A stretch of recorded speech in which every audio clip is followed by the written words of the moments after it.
Welcome to the Sip Session, where we chat, sip, and get to know some incredible creators. And today I'm so excited to have Karla Diaz with me. She is an interior designer and content creator of Karla Homestyle. Your feed is just full of cozy interiors, beautiful exteriors, and just personal touches that really make a house feel a home. So before we dive into that, can you tell everybody what your go-to coffee order is when you're getting ready for a content and design-filled day? Yes, thank you so much for having me, first of all. Problem. My coffee order is always a double cappuccino. Double, sometimes triple, actually. It has to You're a just have- busy lady, so I understand. Yeah, if it's the first one, I think it has to be either just espresso or a double or triple. Triple, yes, it has to be. Just to get you through the day. It has to have a strong coffee flavor, yeah. Fantastic. I love that. So you describe yourself as a homebody, as a dog mom, and your feed is just so personal and warm. So how did you come up with that design philosophy? Like where did you pull pieces from to create such like this homebody feel, but also it's timeless almost? I think it comes from my background a lot. So I'm from Mexico, and I try to blend a lot of that part of me from back home to this new kind of world that I'm living in. So I always just try to, when I just think of design or think of my home, I always just want to feel something. So it's what feeling do I want it to evoke, whatever space it is, and that's usually what I'm like, okay, warm, okay, cozy, okay. And it starts with the feeling, and then I move into the next part. The design parts or whatever. The concepts, textiles, things like that. Yes. Awesome. And you've worked on everything from century-old homes to, new builds. And how do you feel like your design philosophies kind of changed or shaped from that, like a new construction versus, a renovation, and it already has some timeless charm in it? Yes. If it's an old home, I always try to honor it. I never try to change it too much that it just feels that it just doesn't belong to whatever time in history or whatever time it is. And so I try to play with that first. I look at the timelines of when it was built, and then from there just try to go with just updating it, and instead of changing it and doing a whole new fresh everything. And when it's a new build, I just take just kind of my style, which is very organic, a little bit modern, very timeless, and again, going back to the feelings. What are the feelings that I want to create in a home? And that's usually, it lands in that category: organic, modern, classic. I love that. You often like to share your creative process with your followers too. So sharing, different textiles, which one do you like more, wallpaper and things like that. So how do you balance inspiration, aesthetics, and practicality? How do I balance inspiration? I think it's just, I get inspired with everything, and it's always different. Right. I don't think I stick to one thing every time I design a home or a space. So recently I did wallpaper in one of my rooms, and I remember just being so inspired by all the trees in my backyard. So I was like, I want to bring that in, and I want it to feel kind of like foresty, but also still very classic, still very romantic. So again, I think it's always going back to the feelings and whatever's inspiring me at that time. Absolutely. No, that's great.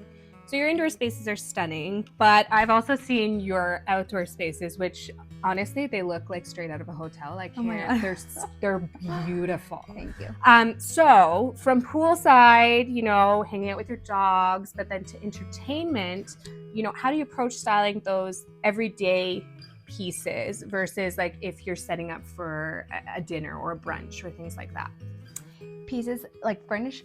Yeah, furniture. Yeah, it could be furniture, especially because you have the dogs. So like balancing having two busy dogs and then also knowing like, okay, well, I'm going to be entertaining. So how do you kind of pick out things that are good for them and then also would work for like an entertainment space? Honestly, this is going to give away that I don't have kids. That's okay. I don't really design my house because of my dogs or pick things because of my dogs because they're gonna. I don't think that. Right. I think first I think what I would like and how I would like my home to look or Love feel. it. Yeah.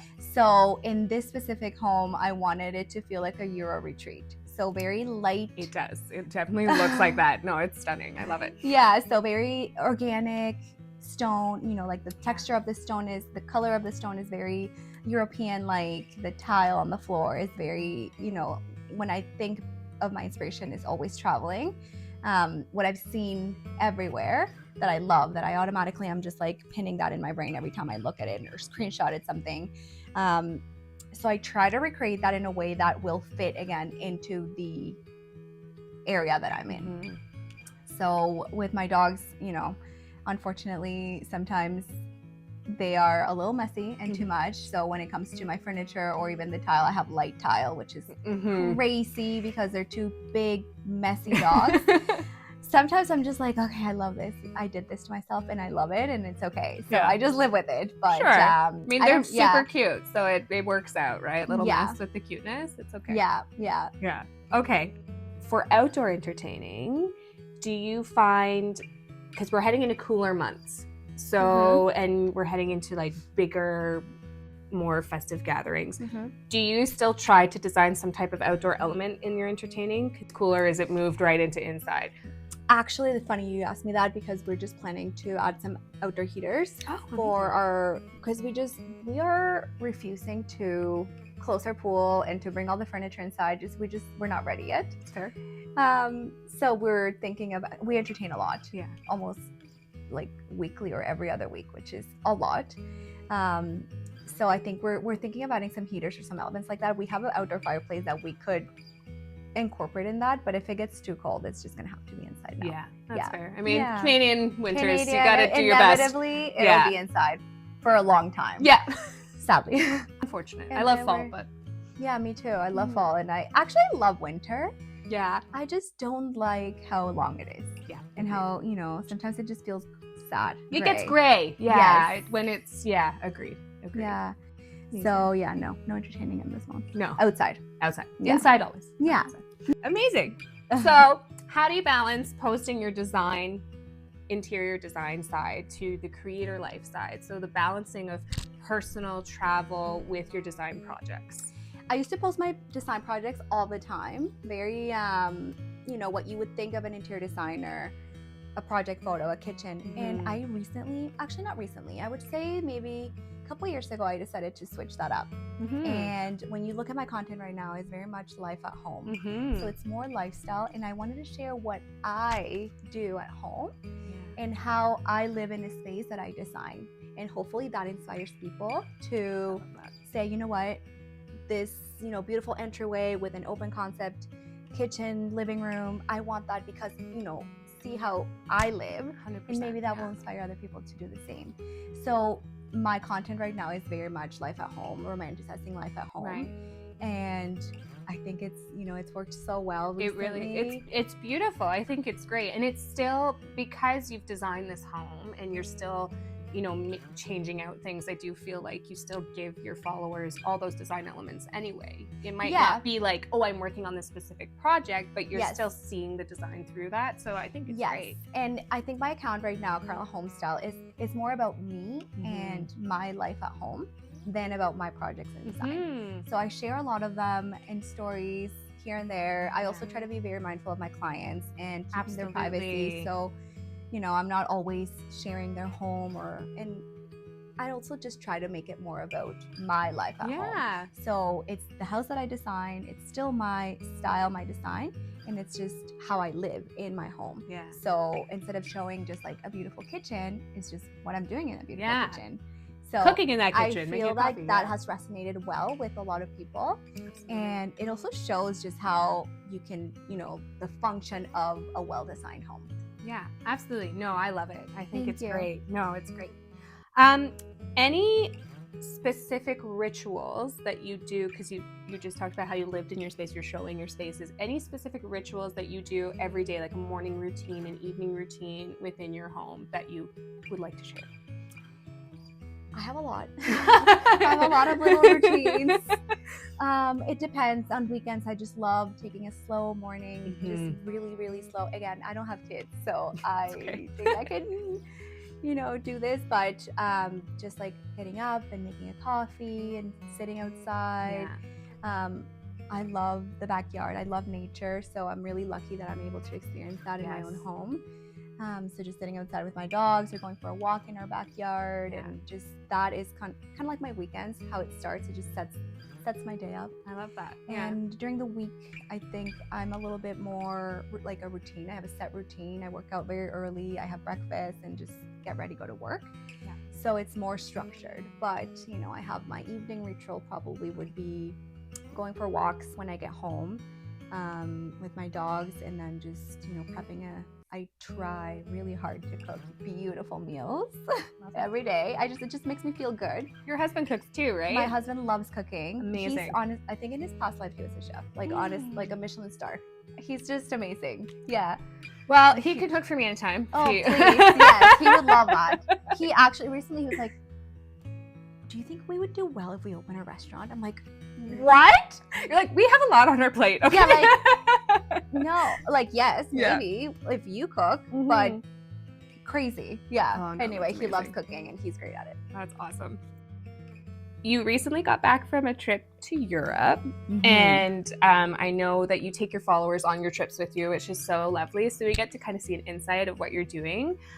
Do you take any creative aspects from your trip? So you were just in Italy and Switzerland, right, for a little bit. So any design aspects that you took from your trip?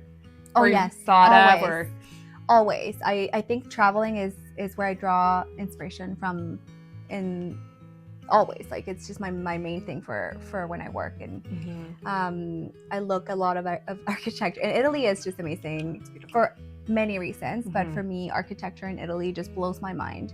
Every time I'm there, just looking at buildings or even materials that you don't see here often, or and for them it's just like their regular life in like a beautiful coffee shop with amazing floors that are just from I don't know when, like in time, and they just somehow brought the newness of 2025 in this day and age into kind of like their old world.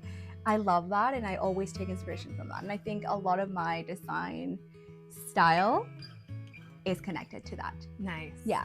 Is there any pieces, like any trends that are happening in Europe that you're seeing here, or do you feel like it's design trends for home styles are pretty, like it just dependent on the person and where they live? I think it depends. Yes, I think it depends on the person. I think it depends on the designer. Not everyone, designs homes with that style. Yeah. But design trends that I love, I don't know, in Italy there's just so much, like organic stone and marbles, and I think that's stonework there is just stunning. So I love that, and I know a lot of people bring that back here, which is beautiful. For sure. Yeah. Absolutely. All right, now it is time for our sip session rapid fire. So I'm just gonna, it's not like that made it sound really, but intense. But it's just a few questions, first thing that comes to your mind. Okay. So the first one is one design trend that you are currently loving right now. Bold, moody colors. Yeah.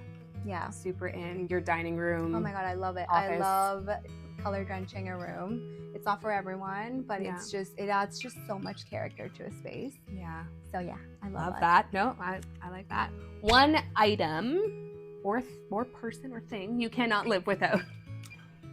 My dogs. Yeah. My dogs, my husband. And then I don't know what I would say for an item other than my phone. Yeah. Very practical things. Practical. Yeah. You need it. But I think my dogs. Yeah. 100%. Yeah. Indoor or outdoor entertaining? Outdoor, forever. Yeah. Yeah. It's just changed. The vibe is just different. Yeah. When you're outside. Yeah. Even like not just my home, but like in any setting. Yeah. Think about when you like have a coffee outside instead of inside, like at a coffee shop, or it's just I prefer outdoor always. Yeah. Indoor is special, and I think it could be more romantic and cozy, but outdoors just I love it. Yeah. Amazing. Candles or fresh flowers? Both. You can choose both. Yeah. There's no yes. rule. I think candles just elevate any setting. Yeah. And fresh flowers just like add such a nice touch. So if I could have both, I'd have both. Yeah. Favorite travel destination for design inspiration? I think I already Italy, know for these. sure. Yes. Yes, yes. Yes. Well, thank you so much for sipping my with us gosh, today. thank you. You can follow Karla on Instagram at Karla Homestyle for more design and lifestyle inspo. And we'll see you next week for another episode. Thank you so much.